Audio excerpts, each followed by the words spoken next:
সম্মানিত উপস্থিতি, কেন আমরা তওবা করব? তওবা করার কারণ কি? কি তওবা করলে তার উপকারিতা কি? অসংখ্য উপকারিতা রয়েছে, যা আল্লাহ তাআলা কোরআনুল কারীমের মাঝে এবং রাসূল সাল্লাল্লাহু আলাইহি ওয়াসাল্লামের হাদিস থেকে প্রমাণিত হয়ে থাকে। যে সকল উপকারিতা রয়েছে তার মধ্যে প্রথম উপকারিতা হচ্ছে আল্লাহ তাআলা এর মাধ্যমে আল্লাহ তাআলার মহব্বত, ভালোবাসা লাভ করা যায়। আল্লাহ তাআলা কোরআনুল কারীমের মধ্যে বলছেন, ইন্নাল্লাহা ইউহিব্বুত তাওয়াবিন, নিশ্চয় আল্লাহ তাবারক ওয়া তাআলা তওবাকারীদেরকে পছন্দ করেন, ভালোবাসেন।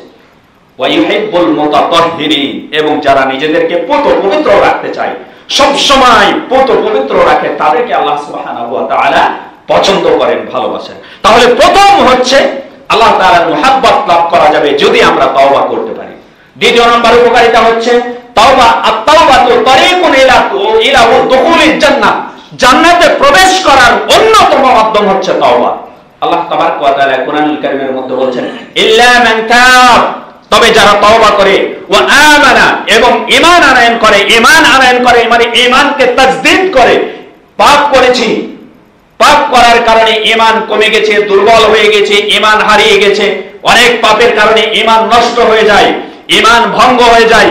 আমরা দুই একটা পাপের কথা বলার চেষ্টা করব ইনশাআল্লাহ, যার কারণে ঈমান নষ্ট হয়ে যায়, ঈমান ভঙ্গ হয়ে যায়, ইনশাআল্লাহ আজকে খুতবার মধ্যে আসবে। তো এই যার কারণে ঈমান নষ্ট হয়ে যায়, ঈমানকে তাজদীদ করার, ঈমানকে নবায়ন করার, রিফ্রেশ করার অন্যতম মাধ্যম হচ্ছে এই তওবা। আল্লাহ তাআলা তাই বলছেন, ইল্লা মান তাব, তবে যারা তওবা করে, ওয়া আমানা, এবং ঈমান আনয়ন করে, ওয়া আমিলা সালিহা, এবং সৎকর্ম সম্পাদন করে, আল্লাহ তাআলা এদেরকে শুভ সংবাদ দিয়ে বলছেন, উলাইকা ইয়াদখুলুনাল জান্নাহ ওয়া লা ইউযলামুনা শাইআ, এরা আল্লাহ তাআলার জান্নাতে প্রবেশ করবে এবং এদের প্রতি বিন্দু পরিমাণ অবিচার জুলুম করা হবে না। সুবহানাল্লাহ।